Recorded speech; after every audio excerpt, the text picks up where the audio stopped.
Hey everybody, welcome to Get to Know Your Wedding Pro. My name is Reed with Best Made Videos. We are a wedding videography company based out of West Seattle, Washington. And today I'm joined by Melodi Ramquist of 1000 Stories Events out of Vancouver, Washington. And Melodi, I want to thank you so much for coming on today and taking some time. It's a beautiful day here in Seattle. I don't know how it looks down in Vancouver, but certainly it's nice to get to catch up with you. And why don't you introduce yourself, tell us who you are and a little bit about what you do. Awesome. Thanks, Reed. Thanks for the opportunity. I'm really excited. And I was outside to go get some coffee. And it's sunny and bright and really cold and windy. So I'm back in my office and happy to have this conversation. So 1000 Stories Events, wedding planning and coordination, basically. I started this business November of 2016 with a kind of a go live November 1st. So it was a from scratch grassroots, like, what am I going to do? How am I going to do this? What's the name? Who's my target audience? What's the business plan? Where's my office? What am I going to do? So I started from, we moved up here in June of 2016 from Southern California without a plan. Just an opportunity arose to leave LA and we jumped at the chance to get out. And we moved to Pacific Northwest. So came up in June and spent a couple of months trying to figure out what to do next. What were you doing down in LA before that?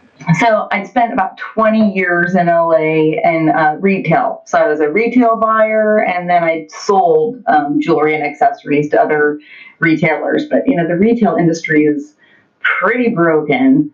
And so that industry just changed so much. There was no more fun to it. It was just hard work. And at that point now the CEOs are overlooking what you're buying. I don't know why. So the last job I had was wonderful. I got to work from home and travel to visit my customers up in Seattle and San Francisco. And I went to New York a ton. And I got to work from home and I loved it. But they went out of business, and so I lost my job. So then I'm like, well, do I get another job in downtown LA and make this 5-hour commute, or do we get out of Dodge? And so we left. And so when you say who all moved up to Vancouver? It's my partner, Ray, and I. So he's a wedding photographer, and he's like, well, I can just take my business up there, and we'll just figure out what you're going to do. And I got up here and I kind of looked at the retail industries and, who's up here. We got Keen, and you have Adidas, and you have Nike, and you have Under Armour, and you have Fred Meyer. And I kind of looked lightly at the jobs that were available with like, why did I move all the way up here just to do the same thing? So I'm like, that's really not in the wheelhouse. Let's not do that again. And so, weddings and wedding planning, and that's quite a leap. So what kind of inspired that process? So Ray's been shooting weddings for about 12 years. And although I'm not a photographer, I was kind of the second shooter. I could handle detail shots. I could handle those second angles. And so really he used me as a client care specialist kind of along the way, sales, post-event sales, and just from my retail background to doing that, I am a customer service snob. I kind of demand high customer service from all the people that I buy from and vendors that I work with. And in turn, I give that back to my customers. I want them to have the best experience. So my last year in LA, I also did Relay for Life events. I had 6 big city events that I ran for the American Cancer Society. So that was kind of, there was weddings and that pretty and lovely and great personal moments to these very emotional 24-hour events on a track, sleeping in a tent where you don't really look all lovely and pretty. So both of those experiences, I am the logistical person, put people in touch with other people, make a comprehensive plan, but I want every one of my clients to have their very, very, very personal moments. That's fascinating. Yeah, I lost my father to cancer years ago, and we did many a Relay for Life at our local high school. Talk just about that kind of, how were you involved? You said you kind of ran that, and maybe for people, ran logistics, but for people that don't maybe know, why don't you give a little bit about how much work that was for you to kind of help coordinate? So the Relay for Life, for people that don't know, it's a 24-hour, it's kind of a walkathon. It's kind of a team thing. You're just trying to keep people on the track to raise awareness, and each of those team members is out there kind of trying to raise funds for the American Cancer Society. And it started, I had 5 events that have been running a long time, and one that I was starting from scratch. They're like, hey, open one in Temple City, go. And so you do a lot of community outreach. You're trying to meet those movers and shakers and trying to get to know as many people, trying to connect with everyone that you can find that either is battling cancer, has survived cancer, maybe lost someone to cancer, and trying to find those connections, because we're there to kind of support and help them through those moments. So the event itself, again, it's a 24-hour event. So you're starting with this lap that celebrates survivors, and they get to have that first lap. And then through the day, it's just a lot of fun and bands and food and teams and lots of just fundraising events, all the way through the nighttime and then ending it the next day. But logistically, you're bringing in, lights and sound systems, and you have to make sure there's an ambulance on site, and you have to make sure the local police know that it's going on. You're counting thousands of dollars, tens, hundreds of thousands of dollars of cash during those events. It's a big fundraiser. So, between trying to get the community involved and city council involved and all the, survivors and their families involved that you can find, it takes about 11 months to plan a single event. So you're doing 6 of those, and you are just in different times, trying to get your event going and up through the day, and then you have a month off, and then you start it all over again. Yeah, so long story short, that really got you kind of ready to go for what you're doing now. Because I know kind of this overwhelming amount of work that goes into that, and that definitely would transition kind of into doing weddings and stuff like that as well. And so then you said you kind of second shot as well, and were involved in that. Did you enjoy that aspect of it? Did you enjoy kind of being that, not that wedding planning isn't hands-on with weddings, but with photography, if you're placing the rings and doing details and stuff like that, did you enjoy that? I love all of that. They're always just so beautiful. Everything's set up really when you get there to start shooting that day. The dress, the bride. I think that a lot of female wedding photographies have an edge over males, because you get to get in that room when she's not dressed yet. And so I was always the one in there where she'd be comfortable with me until she was, so I still want to get those shots. We don't want to miss those. So I'm in there taking those shots. And then as soon as she was clothing up, then I'm like, okay, Ray, he's outside the door just waiting till she was like, okay, I'm ready to have a guy in the room. And so those were really fun moments, laughing and giggling, are we doing a little nude shot? I had Polaroid. Sometimes we take a fun little nudie Polaroid, which we could hand off to the groom right before he walks down the aisle. So kind of for his eyes only, first peek. So all those kind of fun moments, that happen in a wedding, I had a blast doing those.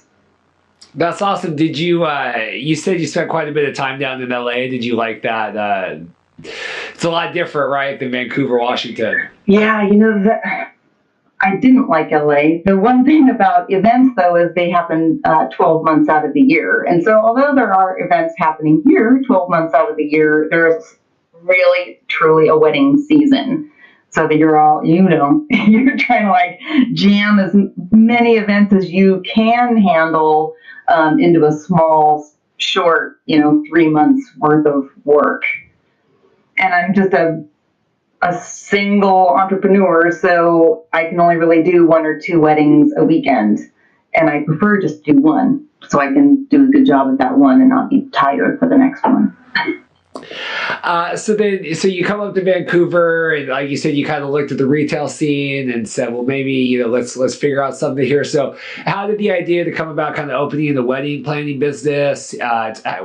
Obviously, you had been entrepreneurial kind of in the past, but like, what was it about kind of starting the business now and saying, yeah, this is what I'm going to do? A little bit of research up here showed that there weren't a lot of wedding planners. And so, when you're coming up with a business plan, you're like, well, what's the competition out there? So it's like, okay, well, it's not inundated like Portland would be, or LA, or probably even Seattle. So I'm like, there's room. And with what I've learned and done in events in the past, like, I'm very good at it. It's like I have the tools and the organizational skills and the people skills to kind of make it work for people. Yeah, what is it about kind of like taking that lead and kind of doing those logistics? What is it about that excites you? I just love that my couples have this great vision of what their day is. And sometimes that's like, and I'm going to walk down the aisle to this song. And then my first dance is going to be to this song. And then we're going to, I don't know, do this dance. And I'm like, okay, but what time is the caterer going to be there? And they're just like, I don't know. I'm like, who's picking up the cake? Because they're just like, oh, we're just getting a cake from Albertsons. Like, okay, well, someone has to get that cake. And when are they going to get it? And how are they going to transport it? The one that just kind of keeps coming up and up and up. One, I'm not a florist, and two, I'm not a baker. So cutting a wedding cake terrifies me. So I'm like, I'm not experienced in that. So when people are like, oh, I'm getting a 3 or 4 tiered cake baked for me, I'm like, well, who is going to cut that for you if you're just picking it up at Albertsons? So making those plans, sometimes they're like, oh, I don't know. Like, I have an aunt that's, been a baker. I'm like, let's find out if your aunt can do it. So it's making sure that there's a plan for all those details so that it just works smoothly. Yeah, it is. Like you said, it is always funny kind of what people are focusing on, or like, oh, we're going to get married at this time of day because that's what we want, but they don't know, well, people aren't going to be able to get there by that time, or the light's going to be bad, or I don't know. It's just funny what people, I remember one of my favorite couples from last year, we met, and it was like an hour and a half consult, which was actually a really long consult, that my consults are not normally an hour and a half. And they were so excited that they were basically doing like a room flip, which is not an uncommon thing, where you get married in one space and then you move people outside and then you flip the space. And they thought that was like the most amazing thing that they had ever heard. And they were so excited to tell me about how they were going to do this room flip and how people were going to leave and then come back in. And I just kept thinking like, yeah, like that. Basically 9 out of 10 weddings that's usually kind of what we do, but you don't want to like burst your bubble, and you're just like, yeah, man, that sounds awesome. Like, I'm really excited to see it. Yeah, you're right. You want to make sure that their event is special to them and their thoughts on it are unique and different, but you want to make sure that they know that you can also handle those roles. So it's like, up here at the Brickstone Ballroom, where it's a single room. And so trying to flip that from a ceremony to a reception is sometimes the most worrisome part for brides. They're just like, I don't think we can book it. How are we going to do that? And I'm like, I can flip that room for 150 people in 15 minutes. I'm like, don't let that hold you back. Like, we can make that work. And you're not even going to know. You're going to go out and take pictures and come back, and it's a whole new space. Yeah, and just to, I guess, give context, yeah, you also manage the Brickstone Ballroom, which is an awesome venue. We were talking down in Vancouver, kind of right, I guess, downtown Vancouver. I don't spend a lot of time in Vancouver, but it seemed downtownish to me when I was there. And I actually would probably want to, like you said, have you back on, because I think we could do a whole nother hour about kind of managing the venue and stuff. But needless to say, you kind of know, especially with like doing the photography too. I mean, there's a lot of different aspects of the wedding that you've kind of had definite hands-on experience, right? Yeah, I mean, as a photographer, you're there for, 6, 8, 10, 12, depending on the packet that people buy. So, I spent a lot of long hours at weddings. The other thing that gives me like an advantage, I think, too, now as the coordinator is that the photographer doesn't have to worry. They will never miss a shot. So I know the importance of the photography. And so as we're working through the plans, the photographer gets to have their say in the final timeline. They make sure they know where everything's happening. And then, before a grand entrance happens or a cake cut or a first dance, I'm first going to make sure that the photographer has their spot. We don't want to miss those spots. Well, no, I remember when we were planning our wedding, and my planner, Rebecca, was talking about how when we had she was going to make sure that like the dress and shoes and stuff was ready for when, our photo and video teams got there so that they could get shots of it. And I remember thinking like, well, I don't even care about my wedding. Like, I wish that was ready for me when I came to more weddings, because you do like, I definitely like know when I work a wedding with a planner that's going to like take care of that stuff, handle a lot of those logistics, obviously a lot of the communication. And then when I'm working with ones where it's not, and it's like, you can definitely kind of tell the difference, right? Yeah. So, I mean, the ones that aren't, or sometimes there's brides and grooms at the altar getting married, and the best man realizes that the photographer never gave the ring back. So it's like someone's trying to like run back to the hotel room and get a ring so that the ceremony can continue on. So like, wow, these guys really needed a wedding coordinator here with them today. Yeah, right. Because you probably deal with ones at the Brickstone that you're coordinating, and then obviously ones that you're managing. And yeah, I'm sure you can definitely kind of tell the difference, right? Yeah, many of them go off without a hitch, without a coordinator, as long as they have dedicated people to help them that have done it before. But it's the ones that really are just like, oh, my sister's going to do it, or my mom's going to do it, or my bridesmaids are going to do it. They don't go that smoothly. And even if they can kind of fake it through the ceremony and the reception, it falls apart by the end of the night when who's going to clean all this up? When you're like, hey, you have less than 90 minutes to clear out and have this place clean and put back together. And then the people that were like, well, that was the contact person at the beginning of the day. And now they're like, oh, no, I'm not doing that. I'm not cleaning up. I'm not staying. So I'm like, so now who's in charge of that all the way to the end? So as a wedding planner, that's really one of the most important things I bring to people. Like, yes, your mom, your aunt, your grandma, your bridesmaids, your sisters, your friends want to help you set up and help you through the day. And I'm all for that. I work great with them. But I would say at some point you have to go get dressed for pictures and be in the wedding and be in the moment.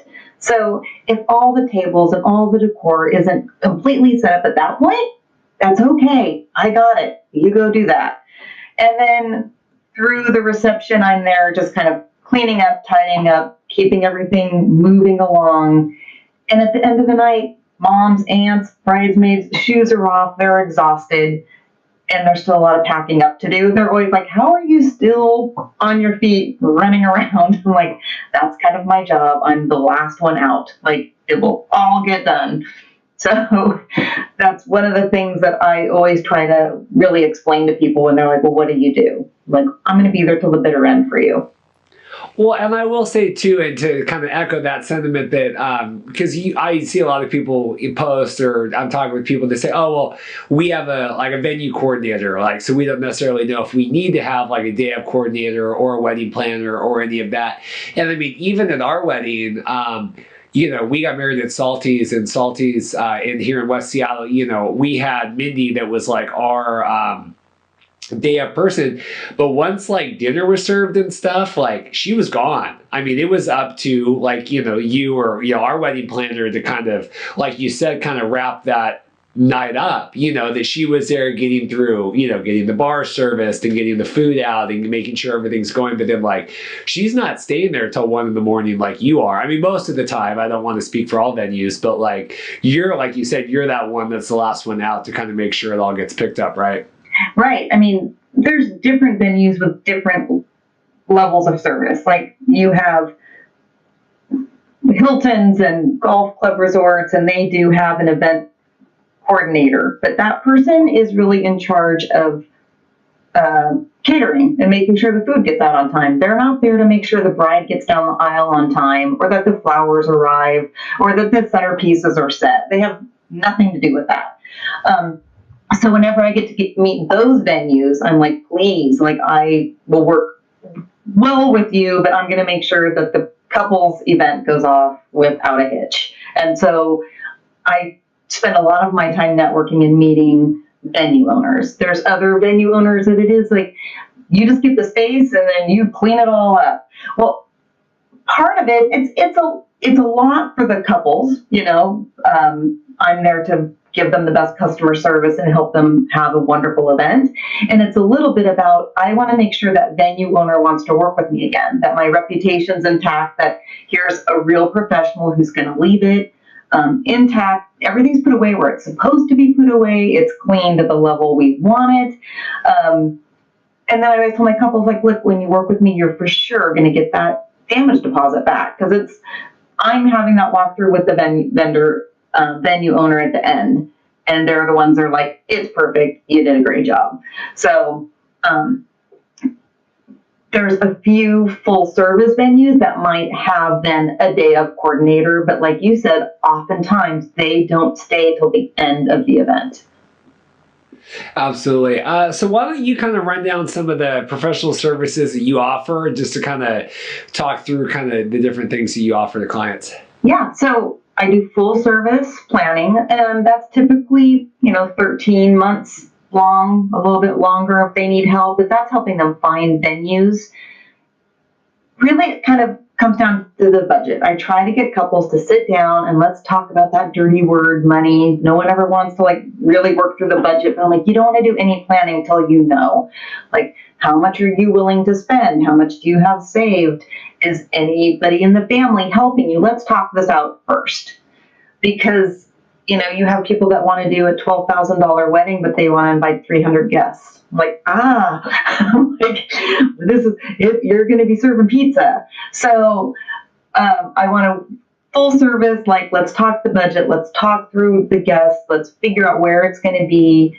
And then I do a lot of that footwork, like, what kind of food do you want? What kind of flowers do you want? I research a bunch of vendors then that are available within their price point that I feel is a good fit. Because you can just, Google florist in your area and there's 500. So I'm kind of doing that work, bringing my clients professionals that are good to work with. And I let them ultimately decide between the 2 or 3 that I bring to them, like, who do you like to work with? Who did you get warm fuzzies about? And so the full service includes a lot of that. I do partial planning if they also have figured out a bunch of that on their own. If they have 4 or 5 vendors already picked out and just need help finding a venue, or vice versa. But really, I feel like what I typically book down here is my day of coordination. And my day of coordination package includes 30 days of a planning review first. So I want to go through their wedding plans, make sure we didn't miss anything, and then start working on that timeline. I help facilitate the rehearsal, and then I'm with them 10 to 12 hours the day of the wedding. And that's kind of what people like the most. But I feel like a lot of times that 30 days, they've missed big things. So that's why I meet other day of coordinators who are just starting off and they're like, I don't know why it's so expensive or this or that. I'm like, well, I'm not just there for 6 hours or 8 hours or 10 hours that day. It's a longer process. And I would never just walk into a wedding the day of and say, oh, hand me your timeline. I'm going to like manage this timeline. That would all reflect on me if the caterer doesn't show up or, something falls way apart. I want to make sure that we've planned for everything that we possibly can plan for well in advance while we have time to fix it. Yeah, because I do see that a lot. People looking for like, oh, we have everything planned, like everything's ready to go. I just need somebody to come in just for the 8 hours. And like you said, like that's not possible because you have to have all that. There's so much footwork you have to have before the morning starts, right? Yeah. That would be walking into a disaster. Even if someone's like, we got everything planned. I'm like, I don't know about that or not. Well, And because then it might not be planned to your standards, right? You know, people might think, oh, I have, like you said, I have a cake baked, but they don't know how it's getting there, or where it's getting to or from, or how it's getting delivered, right? there's so many venues that are kind of do it yourself, like outdoor barns, and you start talking to people 30 days out. I'm like, what are you doing for trash? Dumpsters? Do you need a dumpster for these 200 people that are coming?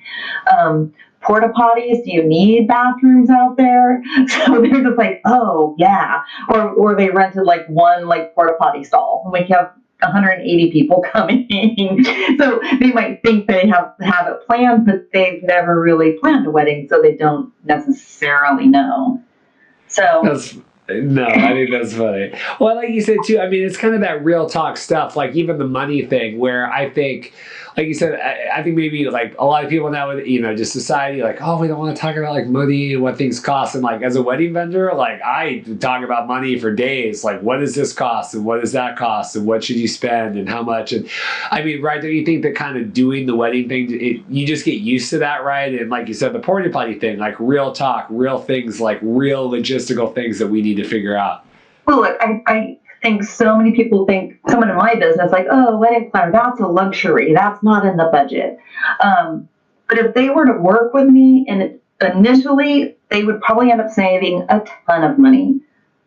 In the long run, when it's all said and done, between relationships and not overbuying, I have these brides that show up, or we start working 30 days out, and they show me everything they bought for decor, and they kind of change their mind midway through. I'm like, you don't have to buy this stuff. Why don't you just borrow this stuff? Or why don't you ask if someone else has this? Or why don't you ask me? I have really affordable tablecloth rentals that I can get you and save you hundreds of dollars. So, I feel like I'm trying to always make sure my clients know I'm a resource for all of this. Like, rely on me, trust me. I know people. I can help you out. It is the best feeling when, I have a current bride who called me. I was in the middle of the Portland Bridal Show, and this girl just found me on the internet, like, help, I don't know if you can help me, but my venue fell through. It was at a private golf club, and they just decided, a member wanted it, and so they bumped me. It's in 6 weeks. So I'm like, well, I'm at the bridal show, but as soon as I can get away from my booth, I am going to go talk to these 2 venues I know, and I'm going to get back to you. Well, one of the venues was right next to me, and it's another golf club resort, and they're available, and they were running a great show special. And then the other one was also available. So I'm like, if you can come here tomorrow, I'm going to introduce you to 2 people. So without even booking my services, I got her an appointment to find a new venue, and her mom were like, can you get us through the rest of this? So they signed up with me right on the spot, and since then it's been like, I don't have a dress yet. Like, well, go here for a dress, go here for alterations, I got you covered. And it's, sometimes they call and leave a message and don't get called back, and it's, vendors just get busy, and they didn't mean to neglect. It was just they've been busy with the shows. And so, the alterations ladies like didn't get back to her. So I'm like, let me call them first. It's who you're going to want to go to. I know they can get it done for you. And so, they finally got a hold of her, and she's like, I couldn't do this without you. So those are the perfect clients that kind of fall into needing me, but then appreciate every tiny little thing that I can do for them. And it's going to be great and fun and beautiful at the end. We've done it in like 6 weeks. So you were talking about doing the wedding show. Do you like doing those as a way to attract clients, or kind of how do you target clients and find new couples to work with? Yeah. Well, right now, my business is still pretty new. So I started, my first bridal show was February of 2017, and trying to get booked for that first year when people had been planning it. So they were definitely a necessity. The last 2 years last year I did 2 shows, this year 3 shows, and I'd like to not have to do them, or to try to figure out what's the right one where I can get the most clients booked from. I'm tracking where they're coming from now, so I know I'm like, oh, I got 2 from this and 4 from that and 1 from this. But then the following year, I'm like, oh, no, I only got 1 from that one and 3 from this one. So the best part is it puts you in front of the most possible clients that you can talk to, especially ones that are seeking out wedding coordinators. These shows are full of photographers and caterers, and there's like 1 or 2 wedding coordinators. So that's already a boost for my business that I'm there for them. So they are costly though. So then what kind of are the target clients and couples that you look to work with? So, that first year, it's kind of anyone that will book you. Like, you're like, okay, done. Let's try to make a deal and make this work. But now a year in, had a really pretty successful first full year.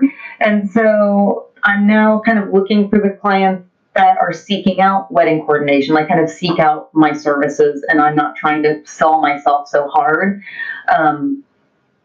Millennials, that's the age group that's getting married, and they want it to be very personal.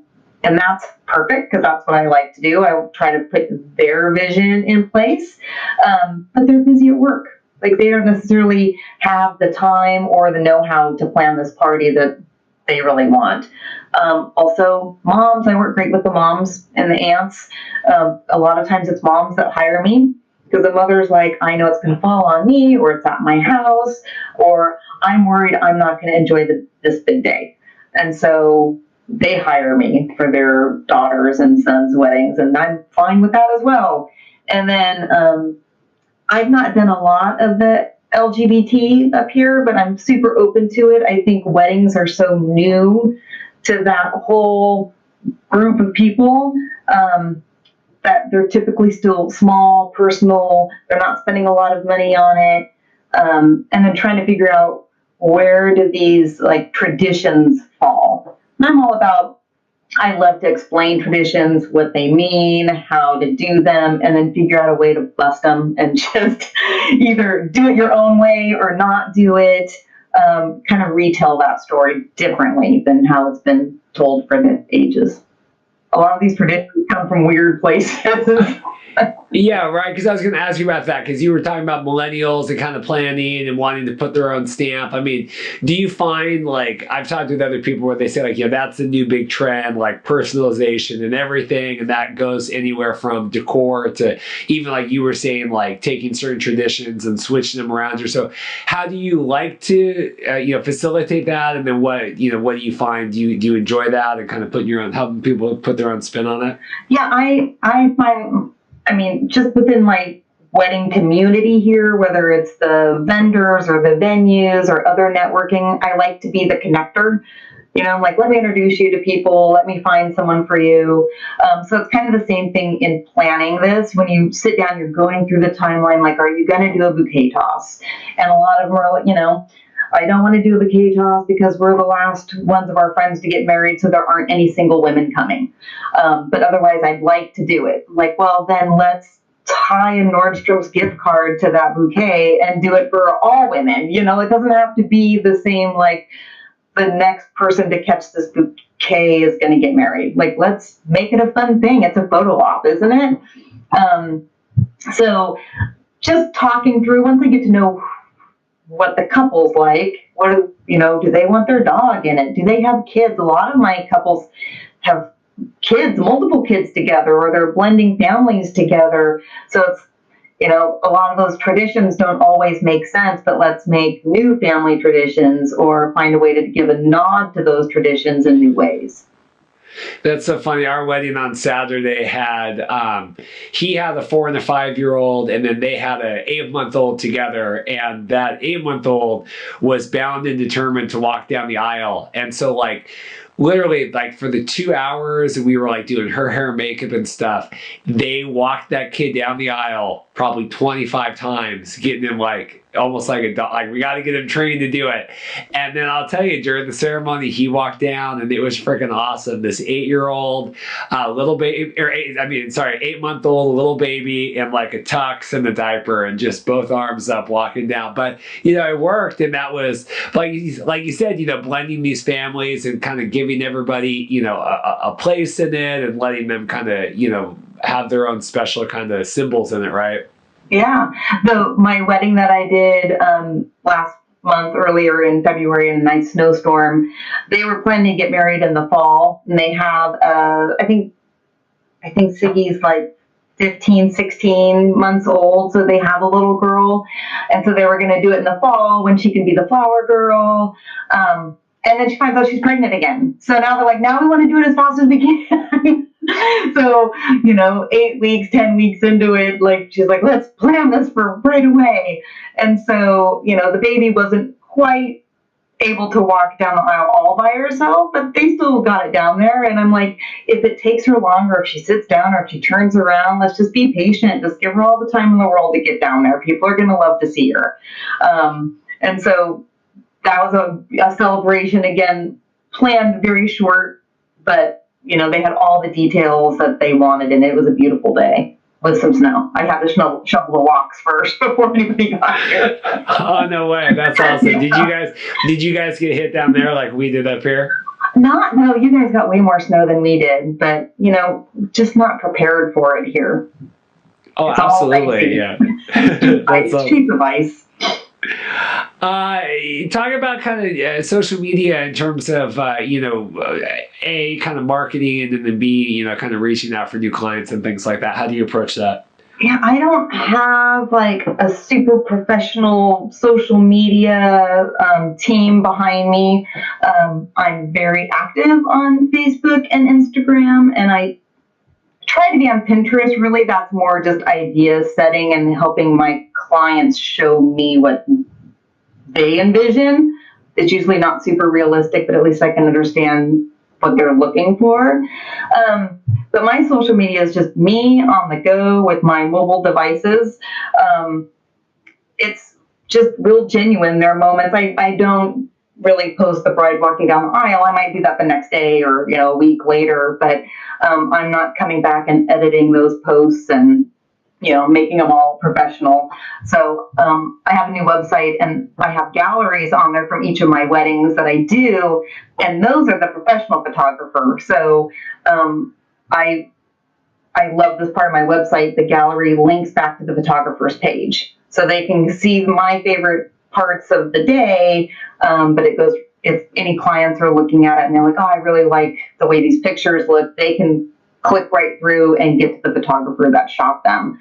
So again, like, social media is a fun way to reach out to people, but it's not necessarily driving where I'm finding clients. Do you like the running the business aspect of running the business, or do you, is that something that, and believe me, I talk all the time with, people can take photos and not be able to do taxes, and like I can shoot video and I don't know how to, balance a spreadsheet at all. So believe me, I'm not one to judge, but do you enjoy that? No, that's what I like. It's part of like the logistical background. Like, it's everything from the budget and the starting off all the way through the taxes and paying my bills. I don't do my own taxes. I have people that do that, but definitely like receipts are in order, and, thank you cards. I don't even have a very good CRM. It's just me keeping track of it on a calendar. Like, this is when they book me. This is when I start. This is when I send the card. This is when we get started, all the way through to here's, after the event, here's my thank you cards, and here's my Christmas card or New Year's card. Here's their first anniversary card. It all just gets put into my calendar, and I just kind of live by the calendar. Yeah. So when you talk about a CRM, do you want to give a little more background of that? Do you use one? Do you enjoy that? Do you, like you said, you kind of have I have like the most complex series of Google documents and sheets that you've ever seen. So how do you manage all that? I am not on Google Docs, and I'm trying to figure out 17 hats for the Brickstone Ballroom, so I don't have to follow up consistently on when payments are due and all of that. I'm on Planning Pod for my event planning organization, so it's really each event gets planned and the invoices are all there. So I kind of do my bookkeeping on one place, which is nice, and my calendars are all shared. I mean, beyond the Brickstone Ballroom, I also started the Vancouver Wedding Showcase, so I'm doing those monthly. It's a little boutique wedding show. And then I'm working with a couple venues as well and doing their open house events. Now that they've seen the Vancouver Wedding Showcase, they're just like, can you do one of those for us down here? So I'm doing a lot of those too. So I run 4 Instagram accounts and 4 Facebook accounts. It's kind of too much sometimes. So you're really kind of all into this now. This going from the LA retail buying scene now to, I mean, like 100,000% weddings, right? It is a full-time job. I mean, between my business, 1,000 Stories is my full-time job. I come to this office. I do my business out of here. The Brickstone Ballroom, I run all the events and the accounts out of here. And then, so started the Vancouver Wedding Showcase. What else? Oh, I'm part of the Clark County Wedding Professionals group. I do a lot of networking in the wedding industry here to just get to know the other vendors, and then trying to go meet clients through these like open house events at venues. Yeah, talking about that networking, like reaching out and that, and then if you want to, I mean, that's just crazy, even doing this wedding showcase and all that. I mean, any part of that you want to touch on, but talk about the networking and kind of building those, I guess, connections or expanding that web. Relay for Life taught me how to create an event from scratch. Like they're like, go to Temple City and figure out how to start an event. So, I stopped in the Chamber of Commerce. I'm all who's on the city council. How do I meet these people? Where's a good place? Is there any, great fundraising events already here in this town? What can we do? So when we moved up here, trying to figure out how to grow this, I went to the Chamber of Commerce first, and I met a gal named Erica Laws who knows everybody in town, and she's since left the chamber, and now she heads up impactful women, impactful people down here. So I do a lot with that. I owe her a ton. She introduced me to one of the top photographers down here, who's then introduced me to the other wedding pros, to Business Networking International, and I probably do networking events. Well, BNI is weekly, and the rest are like monthly. So at least 8 times a month, I'm doing networking events. Do you like doing the BNI groups? Yeah, it's not that I got a lot of immediate business being an event coordinator out of it. It takes time. But again, coming new in town, starting my own business, it gave me a chance to go, I know an insurance person who does event insurance. And you're going to need, not only are you getting married, you should relook at your insurance on your house and your cars. You're going to need event insurance for your event, or just, the venues are all going to require it, but I always think that you should cover your event in case there's some kind of cancellation or the presents get stolen or whatever. Your typical day of venue insurance isn't going to cover that. But kind of back to BNI, it kind of put me in touch with people outside the industry, but within my community. So that's been a great place for me to meet people. And then that's also just in addition to all the wedding networking I do. Yeah, absolutely. Do you want to talk about some of the favorite venues and things that you work on down in Vancouver? I mean, I assume in when I say Vancouver, the greater kind of Vancouver area, kind of how far you like to spread your wings. Yeah, I love Vancouver. I haven't worked a whole lot in Portland, but I've gone beyond out to the coast and done a few out there, which is fantastic. But in this area, like, of course, the Brickstone, because I'm partial to that. And then right down the street is the Historic Trust that has a bunch more kind of older historic buildings. But there's so many great outdoor venues, which are huge in the summertime, and they definitely need wedding coordination whenever they can get it. The venue owners really appreciate when couples bring in a professional to help them. Lucy's Gardens is great. Windy Hills Winery I love. What's it called? Anderson Lodge up in like Amboy is great. You can stay all weekend up there in their cabins, and it's a wonderful, beautiful space. And then one of my favorite places is probably out at Maple Leaf Events out in Stevenson. Indoor, outdoor space. So there's a lot of versatility of those. So really, those outdoor venues that have indoor space kind of help in case of rain or wind or cold or even heat. But I've had a lot of fun in the last year, and I have a few more this year, as private homes. So, having it at an aunt's house or their parents' house. And I love doing that because I think the parents want to enjoy the day, and now you have to be this host as well. And I like to help them set the rules. Like, well, do you want people in the house? Are they going to be using the restrooms in the house? Are they coming in and out? Or are we keeping people out of the house and, building tents and restrooms outside? And they really appreciate someone from outside kind of taking that on, so they don't have to be the mean homeowner. I can be the person that directs people where they need to go and where they can and can't go. So I love working in private homes. Yeah, I was gonna say then. Yeah, you kind of get to be the big enforcer, and then they don't. They get to look better, and then they get to say, "Hey, well, we got the professional here telling us what to do." Yeah, I like when people are like, "Oh, you're the boss. You're the boss." I'm like, "No, the bride's the boss, or the mom's the boss. I'm the muscle." Yeah. As I was just gonna say, it's like the heavy. I'll take care of this. I'll make sure. Are there's like some common pitfalls and things that you see? Couples that you work with kind of constantly go through, and it, could be buying too much stuff and not renting decor. It could be not making sure they have enough budget for catering. There's some common kind of pitfalls that you see that you wish that more people knew about. That's a hard one because there's very simple things, and one of it's like, hey, read lists, whether it's my list or the not list of things not to forget. Why does everyone forget to take a cake cutting knife?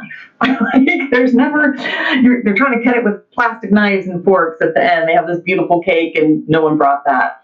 And just double, triple check the list that you brought everything that you needed to bring. You forget mementos like pictures of loved ones that can't make it, that you made a plan for, but then someone forgot to bring it.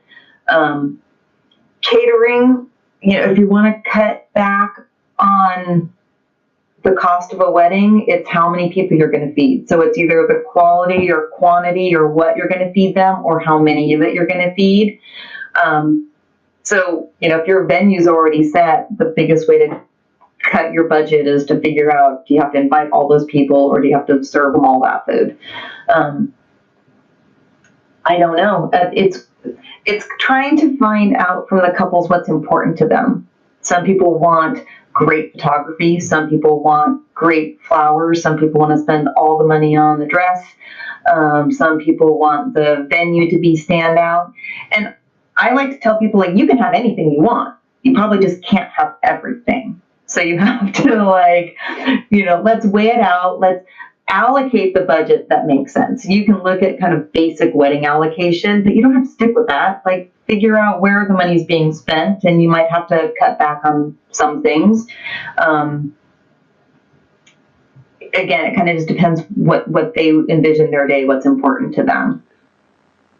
Yeah, I think just one thing, and I was thinking about this when you were talking about kind of venues and stuff, is I think people making sure, I think especially in Seattle, like it's so hard to find a venue on a date. And I think like people kind of rush in and like want to put that deposit down and then don't necessarily know like what comes with that venue or not. And then they'll be like, oh crap, I spent $10,000 on whatever. And then now I also have to bring in my own linens, or if I want to use their linens, it's extra. So I guess just to add on to that, just because I was kind of thinking, was just making sure that you know what all comes with, and it could be anything. It could be your floral, it could be your planner, it could be video, venue, but like making sure you know what's coming with that, because then it could end up costing you more to get other things if you assumed maybe that they would come with that or not. So true. And I try to tell people, like, okay, I'm not a lawyer, but give me all your contracts when you hire me. Let me look them over, because I can at least promise you, like, you only booked a DJ for 4 hours, but you think they're going to be your ceremony and reception DJ, or you booked you're like, oh, we're going to have these specialty cocktails, and you flip through and you're like, they only allow beer and wine. You can't even have that. And once, so, read the contracts or let a professional read the contracts, and then definitely have a contract. Some people are like, ooh, contracts are scary. I'm like, but they protect you as well as me. They protect me, but they're going to ensure that I'm bringing you everything I said. So if you don't have a contract with a vendor, then you don't really know what they're including or not including. So contracts are super important for the couples, for the families, for whoever's, hiring these people. They should require one. Yeah, that's my favorite, is where they're like, well, we need a DJ just for the ceremony and part of the reception, but our ceremony is at 2 and then the reception's at 6 and the venue's out 4 hours out of town. So it's like, well, actually you're booking them for 12 hours, whether or not you really think about that. Yeah, because travel time and all. Yeah. Before we go here, I want to kind of hear, you mentioned you wanted to talk about some best stories or favorite stories. Do you have anything? I'm sure you've seen a lot, even coming from LA and transitioning here and having this kind of wealth of different things you're working on. I mean, that's where the name of my company came from, is 1,000 Stories, because they're all so different, and I have a favorite of all of them. So whether they got married at the Frank Sinatra house or at a private home on Nescoin Beach in Oregon, or had the little 18-month-old walking down the aisle, or a destination wedding from Manila to LA with a bridal party of like 18 bridal party and 18 sponsors. So you had like 36 people in the wedding party, to just very sweet, small, like same-sex gatherings of like maybe 35 people. That was just like the biggest joyous celebration because these people have waited so long to get married. Everyone is a best story, I think, really. I love them all. Yeah, because you had talked in the pre-questionnaire kind of I sent out too about kind of your elopement and micro wedding planning too. Do you find that is a good niche to kind of be a part of too? Is that elopement planning? Do you enjoy that? I love it because, again, you can still plan for it. I have a whole blog on my website about it because I think it can still be beautiful. And the one I did last year, same thing. She was pregnant, so they decided, you know what, we're going to do a big party next year after the baby comes. But photography was super important to them, and she's like, I want the dress. I want a photographer, but the rest is just going to be the two of us, because it's either invite both of our families, which would have been 75 people, or just leave it for the two. And so I planned that like it was a fabulous officiant that did a great job. And then the photographer and I were both the witnesses. It was just those two and us, and the baby. And then they rented this great house. We had her hair and makeup done. I picked up flowers along the, on my way out there. I did it like full service for her. And then they hired a private chef that night. So when we were done and leaving, the chef came up and he was going to cook them a romantic dinner at this beautiful house on the Pacific Ocean. So there's great value. That didn't cost them all that much money.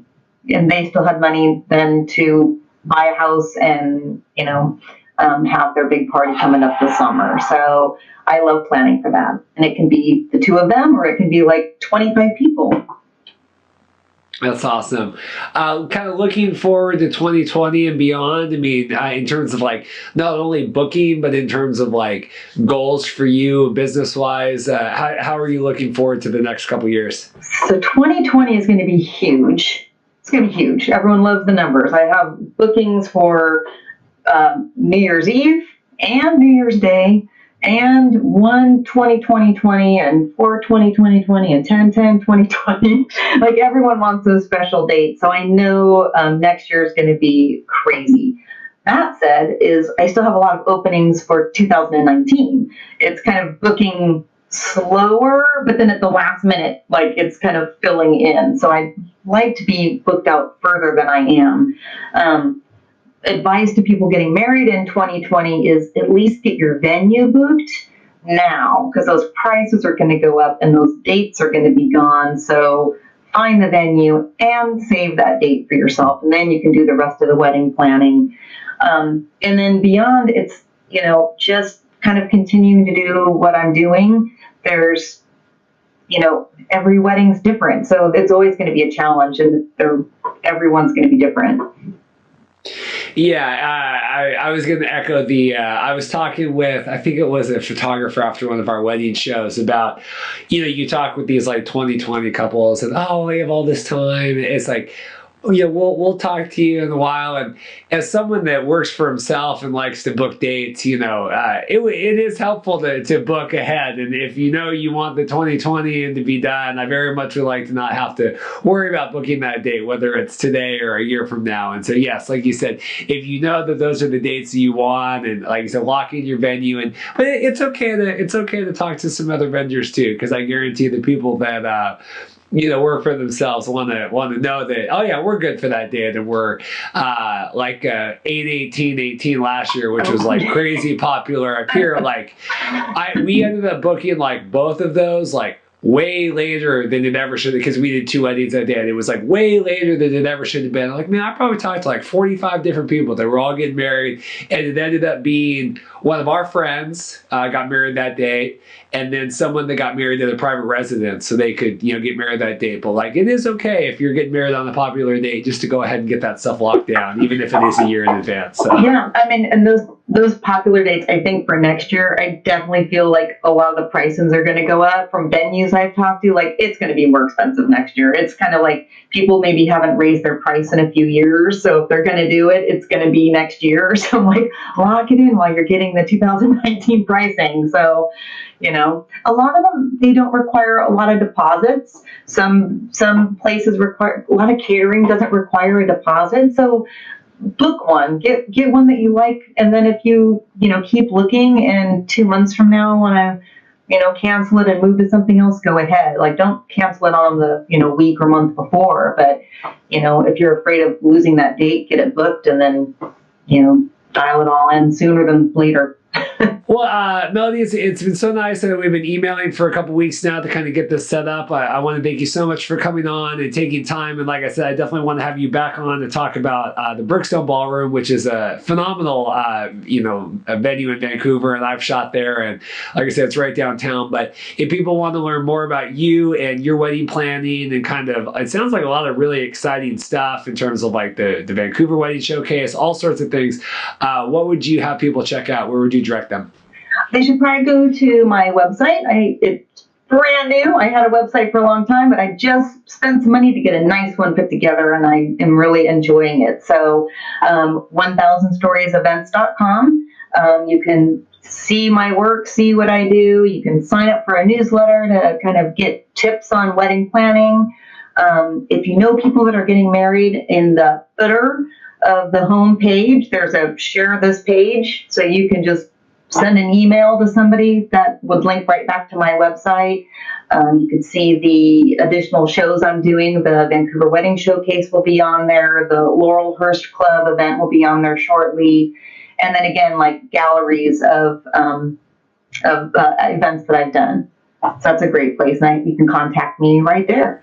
Perfect. And you said you're also active on social media and all sorts of things like that, right? Yep, at 1000 Stories Events.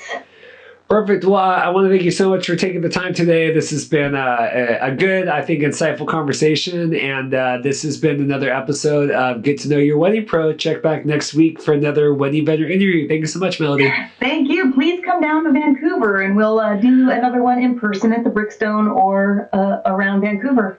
I would love to. Thank you. Right. Yeah. Thank you. Bye. All right. Bye.